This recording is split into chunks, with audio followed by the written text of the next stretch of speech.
नवरात्रि यानी माँ दुर्गा की भक्ति का पर्व।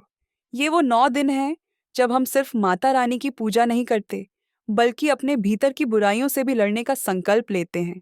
लेकिन कई बार हम इस पवित्र समय में कुछ ऐसी गलतियां कर बैठते हैं जो हमारी साधना और श्रद्धा की ताकत को कम कर देती है।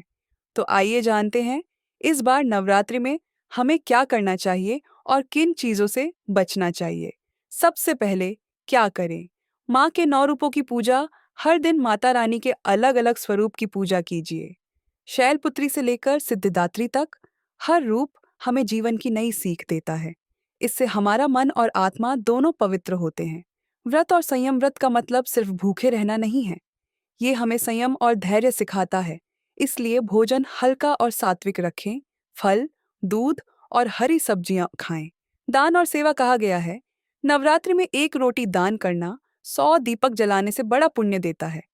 जरूरतमंद को खाना, कपड़े या मदद देना माँ की सच्ची पूजा है।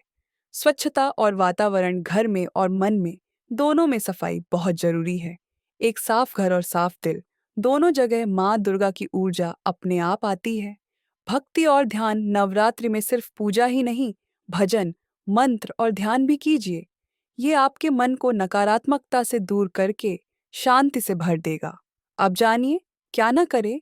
व्रत को दिखावा ना बनाइए। अगर आप व्रत कर रहे हैं तो ये माता रानी के लिए आपकी श्रद्धा है।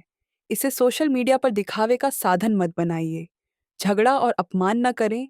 इन दिनों में कोशिश करें कि किसी से बहस ना हो, किसी का दिल ना दुखे, क्योंकि ये 9 दिन सकारात्मक ऊर्जा के होते हैं।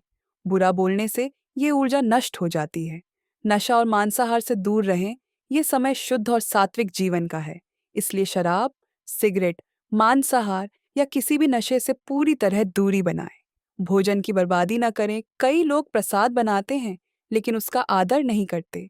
याद रखिए, भोजन सिर्फ अन्न नहीं है, ये माँ का आशीर्वाद है। इसे बर्बाद मत कीजिए। ईर्ष्या और आलोचना से बचें। दूसरों की बुराई करने में समय न गंवाइए। ये दिन आत्मचिंतन और आत्मशुद्धि के लिए हैं, न कि दूसरों को नीचा दिखाने के लिए। नवरात्रि का असली मतलब सिर्फ माँ दुर्गा के आगे फूल, नारियल और दीपक चढ़ाना नहीं है, बल्कि अपने विचारों, अपनी वाणी और अपने कर्मों को पवित्र बनाना है।